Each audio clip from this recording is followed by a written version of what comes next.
नमस्कार दोस्तों।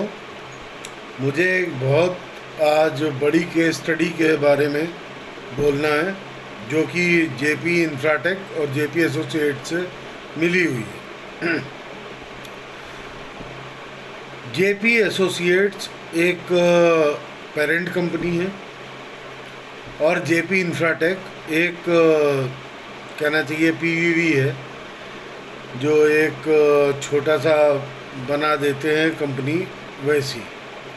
आज की तारीख में जो पेरेंट कंपनी है वो कंस्ट्रक्टर है। लैंड टाइटल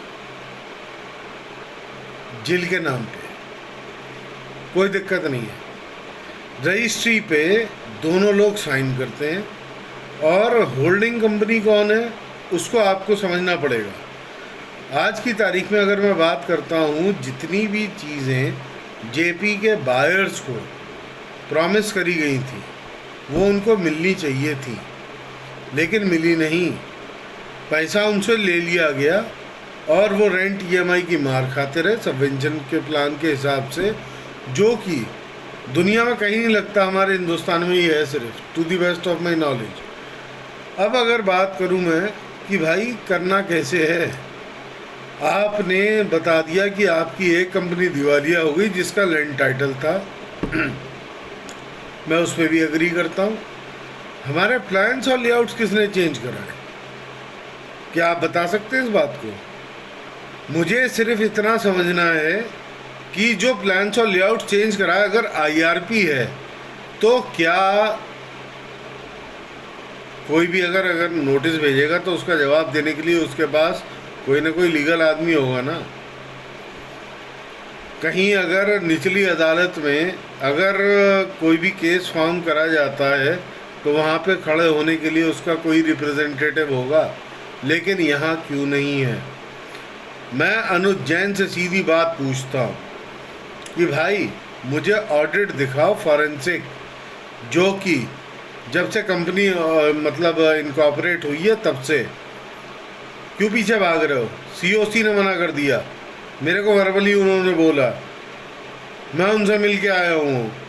वो मुझसे कहते कि मैं गुंडागर्दी करता हूँ, बदमाशी करता हूँ। अरे सर, मैं लीगली बात करता हूँ। अगर लीगली बात करना गुंडागर्दी और बदमाशी है तो मेरे हिसाब से ऐसा होता कि संविधान को फिर एक किनार कर देना चाहिए अनुज जैन के हिसाब से। दूसरी बात, मुझे ये बताओ, आपने क्लब के 3 पैसे लिए 1.5 लाख रुपए, 3 क्लब के हैं, ठीक है, एक आप बनाने के लिए राइटिंग में दे चुके हो। मुझे ये समझाओ ना, बाकी 2 क्लब के पैसा किसका बाप भरेगा? हमने क्या जयप्रकाश को पेलने के लिए मतलब या पालने के लिए उसको पैसा दिया? दूसरी बात, अब जब मेरा नुकसान हो ही रहा है किसी भी तरीके से, चाहे मेरी गाड़ी ठोकी जाए, चाहे कुछ हो, हर तरीके से, मैं सिर्फ एक बात को जानना चाहता हूँ।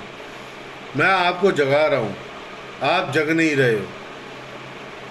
मैं सिर्फ आपसे इतना कहना चाह रहा हूँ, आप अपने क्रेच के पैसे लो, हॉस्पिटल के पैसे लो, क्योंकि अभी जो मीटिंग हुई उसमें सिर्फ यही बताया गया कि भाई ऐसा है, सुरक्षा आएगी तो वो करेगी। सुरक्षा क्या आपको पूरा प्लान और लेआउट देगी जो आपने जब खरीदा था? क्या मैंडेट आपको नागरिक की कंसेंट की वजह से जो अल्टर हो गया, क्या वो देगी? नागरिक के पास कितने लोग थे? मैं आपसे जानना चाहता हूँ। आप लोग पता नहीं कहाँ फंसे हुए हो, कैसे फंसे हुए हो। एक पूरी सब्जी खिला दी और उसके बाद कहानी ख़त्म हो गई। लेकिन मुझे जानना ये है कि नागरथ ने ऐसा क्या दे दिया आपको? एक ऐसी सर्विस से रिटायर होके आया आदमी जिसने बेईमानी का सौदा करा, अगर मैं कम से कम कोर्ट में होता, कोर्ट बोले तो एज ए जज वगैरह, और कोई मेरे पास इसकी कंप्लेंट करता तो मैं इसको बेच देता। लेकिन 4228 के खिलाफ कितना कंसेंट है नागरिक के पास, क्या आप बता पाएंगे? मैंने आपको डॉक्यूमेंट्स ला के दिए, मैंने सब कुछ करा। मैं इतना समझना चाहता हूँ कि भाई ऐसा हो कैसे रहा है।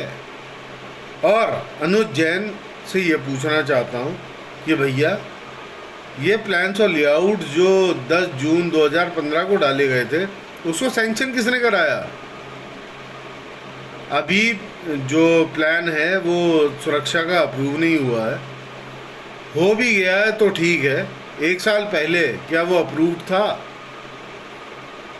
समझाने की मुझे कोशिश करिए। अपने हर चीज़ का पैसा वापस मांगिए। अभी जल आपको जो जेपी एसोसिएट्स है वो आपको बता रहा है कि इतनी देनदारी उतनी देनदारी। अरे तुम हम पहले हमको गोल्फ कोर्स का पैसा दो, तुमने जो झुग्गी झोपड़ी बना दी वहाँ पे मदर डेयरी वगैरह खोल के उसका पैसा दो। जो सारे प्लान्स और लेआउट्स के हिसाब से उसका पैसा दो। कंस्ट्रक्टर और बिल्डर दोनों लायबिल हैं। जब अब ये मेरे को जब नुकसान पहुंचाने को बैठे हुए हैं तो मैं अब बात कर रहा हूँ कि मैं वो बात कहूँगा जो सबके हित में। आप शायद ये समझते हैं कि मैं मजाक कर रहा हूँ। फ्री में एडवाइस मेरे ख्याल से शायद ही लगती होगी। तो आप जब पैसे दे के आते हो ना तो उसके बाद बताते हो हाँ आज ट्रीटमेंट अच्छा हुआ। मैं इससे ज़्यादा और कुछ नहीं कह सकता। आप अपने हक के पैसे लीजिए। सुपर एरिया पे रजिस्ट्री नहीं हो सकती, पार्किंग आपसे नहीं ली जा सकती रेड़ा के हिसाब से। उसके बाद अगर आप बात करें जितना इन्होंने नहीं दिया है, जो आपका क्रैच है, हॉस्पिटल है, गोल्फ कोर्स है, जिम्मेदार कौन? वो अमाउंट तो मैं नहीं कैलकुलेट कर पाऊँगा, लेकिन कम से कम आप 10 या 15 लाख रुपए के नीचे हैं।